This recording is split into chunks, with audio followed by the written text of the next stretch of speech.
नमस्कार प्रिय दर्शक बंधु आज भिडटी कुंभ राशि व्यक्ति बहुत गुरुत्वपूर्ण अटे कारण आज भिडटी आम जाना राहु एवं केतुंकर चलन आपणकर जीवन में क्यों सब प्रभाव पड़ाक जाऊँगी कहीं 18 मई 2025 को राहु एवं केतु राशि परिवर्तन करने को जाउछंती।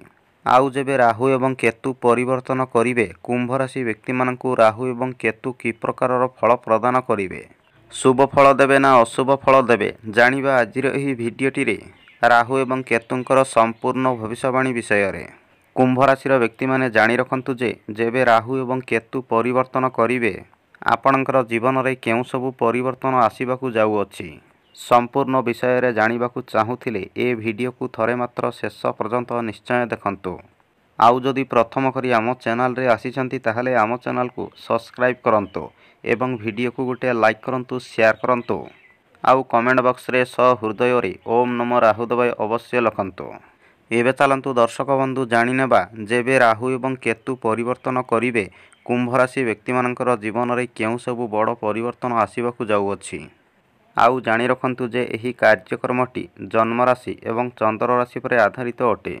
कुंभ राशि व्यक्ति माने बे ध्यान देखि शुणंतु। राहुदेव वर्तमान आपणकर राशि रे द्वितीय घरे चलन करुछंती आउ केतु आपणकर अष्टम घरे चलन करुछंती। किंतु जानि रखंतु जे मई मास 18 तारिख को राहुदेव आपणकर प्रथम घर को विराजमान करिवे आउ केतु आपणकर सप्तम घर को विराजमान करिवे।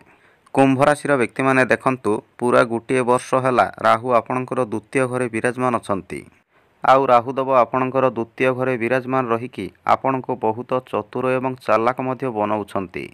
आउ राहु आपणकर द्वितीय घरे विराजमान रहिकी काहाकू केमिति कथावार्ता करा जाए राहु आपणको सबकिछि शिखेई देले एवं मई मास 18 तारिख पर्यंत आपणकर बाणी रे बहुत मधुरता मध्य रहिबो आउ ता सहित आपणक भितरे बहुत टैलेंट एवं ज्ञान मध्य रहिबो।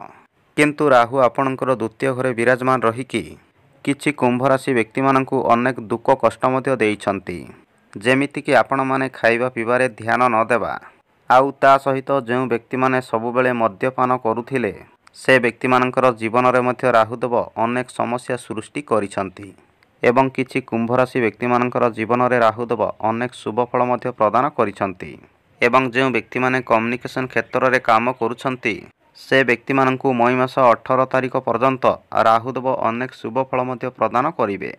किंतु राहु आपणकर द्वितीय घरे विराजमान रहिबा जगो आपण माने अनेक व्यक्ति माननकु मिछ कथा मध्य कहुछंती आउ जानि रखंतु जे मई मास 18 तारिख पर्यंत आपण माने किछि व्यक्ति माननकु मिछ मध्य कहि पारंती। एही कारणरु कुंभ राशि व्यक्ति माने गुटिए कथा ध्यान रखंतु जे वर्तमान ठारू मई मास 18 तारिख पर्यंत आपणकर मैरेज लाइफ रे लव लाइफ रे एवं आपणकर कुटुंब परिवार रे भूल रे मध्य आपण माने मिछ कथा कहंतु नाही नहेले आपणकर संपर्क रे अनेक समस्या सृष्टि हि जिवो एवं आपणकर मिछ कथा जगु आपणकर संपर्क रे भूल बुझामणा मध्य सृष्टि हेबो। कुंभ राशि व्यक्ति माने खास करी एही कथा को ध्यान रखंतु एवं मई मास 18 तारिख पर्यंत आपण माने जमा मध्य मिछ कथा कहंतु नाही आउ सबुबेले सत कहिबा पई चेष्टा करंतु। किंतु आउ गुटिए कथा जानि रखंतु जे केतु आपणकर अष्टम घरे विराजमान रहिकी केतुदेव आपणको अनेक गुप्त ज्ञान मध्य देइछंती आउ 18 मई 2025 पर्यंत आपणको केतु अनेक गुप्त ज्ञान मध्य देबे। आउ कुंभ राशि व्यक्ति माने मने रखंतु जे केतु आपणकर अष्टम घरे विराजमान रहिबा जगो आपण माने बहुत किछि नुआ नुआ काम कार्य मध्य शिखि पारंती। किंतु आपणको पई गुटिए दुखर कथा हला जे केतु आपणकर अष्टम घरे विराजमान रहिबा जगो आपणकर मन भितरे सबुबेले टिके अशांति लागी रहिबो एवं आपणको पई शनिकर 7.5 चालू अछि। एही कारणरु आपण माने किछि कथा को नै अधिकारु अधिका चिंता मध्य करि पारंती। किंतु आपणको पई गुटिए बहुत बड़ खुशीर कथा हला जे केतु आपणकर अष्टम घरे विराजमान रहिबा जगो आपणकर कैरियर रे किछि ना किछि परिवर्तन निश्चय आसीथिबो आउ जदि आपणकर कैरियर रे किछि ना किछि परिवर्तन आसी नाही ताहले वर्तमान ठारू मई मास 18 तारिख पर्यंत आपणकर कैरियर रे बहुत बड़ परिवर्तन आसीबार संभावना रही अछि। किंतु जानि रखंतु जे मई मास 18 तारिख को राहुदेव आपणकर प्रथम घर को विराजमान करिवे आउ केतु आपणकर सप्तम घर को विराजमान करिवे। किंतु मने रखंतु जे जेबे राहु आपणकर प्रथम घर को चंद्रमा को ऊपर चलन करिवे ରାହୁଦେବ ଆପଣଙ୍କର ମନକୁ ପୁରା ଭ୍ରମିତ କରିବେ। କାରଣ ଚନ୍ଦ୍ରମା ହୋଇଥାଏ ଆମର ମନ। ଏହି କାରଣରୁ ଆପଣମାନେ ମଇ ମାସ 18 ତାରିଖ ଠାରୁ ଆପଣଙ୍କର ମନକୁ ଭ୍ରମିତ ହେବାକୁ ଦିଅନ୍ତୁ ନାହିଁ ଏବଂ ସବୁବେଳେ ଆପଣଙ୍କର ମନକୁ ଏକାଗ୍ରତ ରଖିବା ପାଇଁ ଚେଷ୍ଟା କରନ୍ତୁ। ଆଉ ସବୁବେଳେ ଗୋଟିଏ କଥା ଧ୍ୟାନ ରଖନ୍ତୁ ଯେ ଅତି ସହଜରେ ଆପଣମାନେ କୌଣସି ବ୍ୟକ୍ତିଙ୍କୁ ବିଶ୍ୱାସ କରନ୍ତୁ ନାହିଁ। ଆଉ ଯେଉଁ ବ୍ୟକ୍ତିମାନେ ମିଠା ମିଠା କଥା କହୁଛନ୍ତି ସେ ବ୍ୟକ୍ତିମାନଙ୍କ ଠାରୁ ସବୁବେଳେ ଦୂରେଇକି ରୁହନ୍ତୁ। କିନ୍ତୁ ଆପଣଙ୍କ ପାଇଁ ଆଉ ଗୋଟିଏ ଖୁସିର କଥା ହେଲା ଯେ ଯେବେ ଆପଣଙ୍କ ପାଇଁ ଶନିଙ୍କର 7.5 ତୃତୀୟ ଚରଣ ଆରମ୍ଭ ହେବ ଆପଣଙ୍କର ଜୀବନରେ ବହୁତ କିଛି ପରିବର୍ତ୍ତନ ଦେଖାଯିବ। ଆଉ ତା ସହିତ ଆପଣମାନେ ଅନେକ ସମସ୍ୟାରୁ ମଧ୍ୟ ମୁକ୍ତି ପାଇପାରିବେ। ଯେମିତିକି ଆପଣଙ୍କର ଦାମ୍ପତ୍ୟ ଜୀବନକୁ ନେଇ ଅଧିକାରୁ ଅଧିକା ଚିନ୍ତାରେ ରହୁଥିଲେ କିମ୍ବା ଆପଣଙ୍କର ପ୍ରେମ ଜୀବନକୁ ନେଇ ଅଧିକାରୁ ଅଧିକା ଟେନସନରେ ରହୁଥିଲେ କିମ୍ବା ଆପଣଙ୍କର କୁଟୁମ୍ବ ପରିବାରକୁ ନେଇ ଆପଣମାନେ ସବୁବେଳେ ଅଧିକାରୁ ଅଧିକା ଟେନସନରେ ରହୁଥିଲେ। ଆଉ ତା ସହିତ ଆପଣଙ୍କର କ୍ୟାରିୟରର କଥା ଭାବି ଆପଣମାନେ ସବୁବେଳେ ଟେନସନରେ ରହୁଥିଲେ।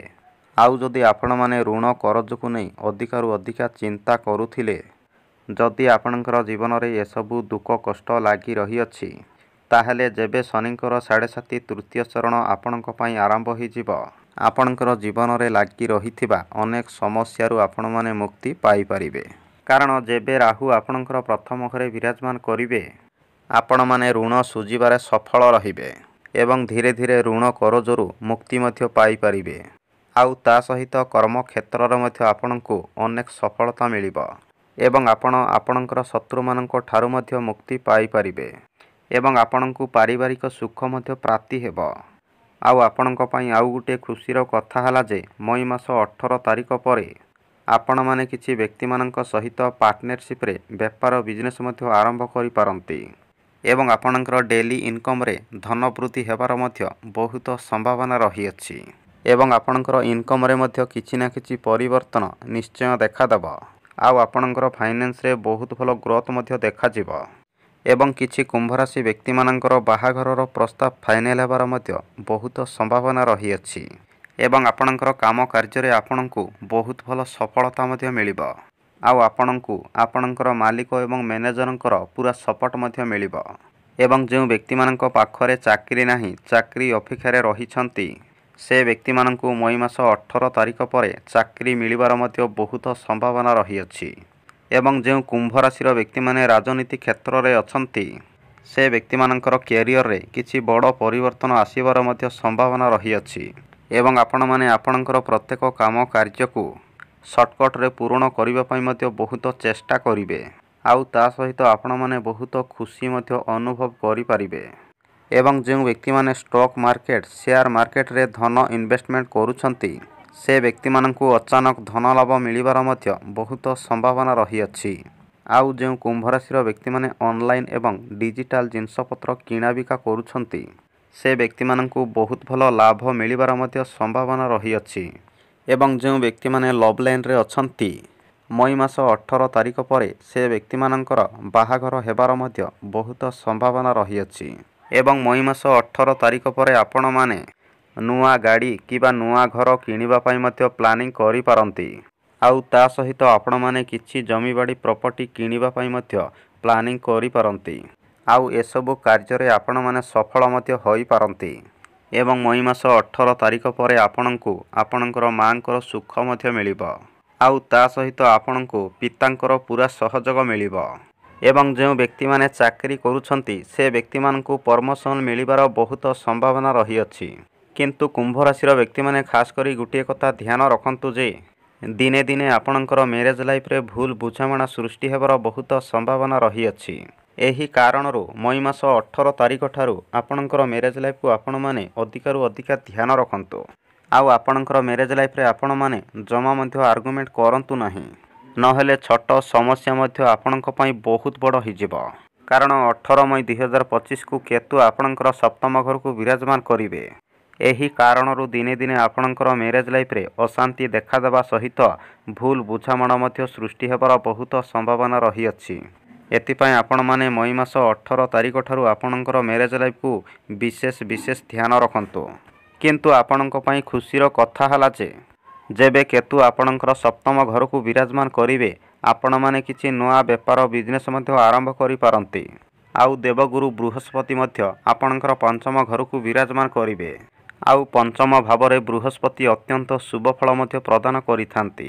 ଏହି କାରଣରୁ 29 ମାର୍ଚ୍ଚ 2025 ଠାରୁ ଆପଣଙ୍କର ଇନକମ୍ରେ ଆପଣଙ୍କୁ ଆକସ୍ମିକ ଧନଲାଭ ମିଳିବାର ବହୁତ ସମ୍ଭାବନା ରହିଅଛି। ଆଉ ବର୍ଷ ବର୍ଷ ଧରି ଲାଗି ରହିଥିବା ଆପଣଙ୍କର ସବୁ ଆର୍ଥିକ ସମସ୍ୟା ମଧ୍ୟ ଦୂର ହୋଇଯିବ। କିନ୍ତୁ କୁମ୍ଭ ରାଶିର ବ୍ୟକ୍ତିମାନେ ଖାସ୍ କରି ଗୋଟିଏ କଥା ଧ୍ୟାନ ରଖନ୍ତୁ ଯେ ରାହୁଦେବକୁ ଆପଣମାନେ ପ୍ରସନ୍ନ କରିବାକୁ ଚାହୁଁଥିଲେ ଆପଣମାନେ ପ୍ରତ୍ୟେକ ଦିନ ପକ୍ଷୀମାନଙ୍କୁ କିଛି ଦାନା ପାଣି ଖାଇବାକୁ ଦିଅନ୍ତୁ। ଏହା କରିବା ଦ୍ୱାରା ରାହୁଦେବ ଆପଣଙ୍କୁ ଅତ୍ୟନ୍ତ ଶୁଭ ଫଳ ପ୍ରଦାନ କରିବେ। ଯଦି ଆପଣମାନଙ୍କୁ ଏ ଭିଡ଼ିଓଟି ପସନ୍ଦ ଲାଗିଥାଏ ତାହେଲେ ଲାଇକ୍ ଏବଂ ସେୟାର କରନ୍ତୁ। ଧନ୍ୟବାଦ।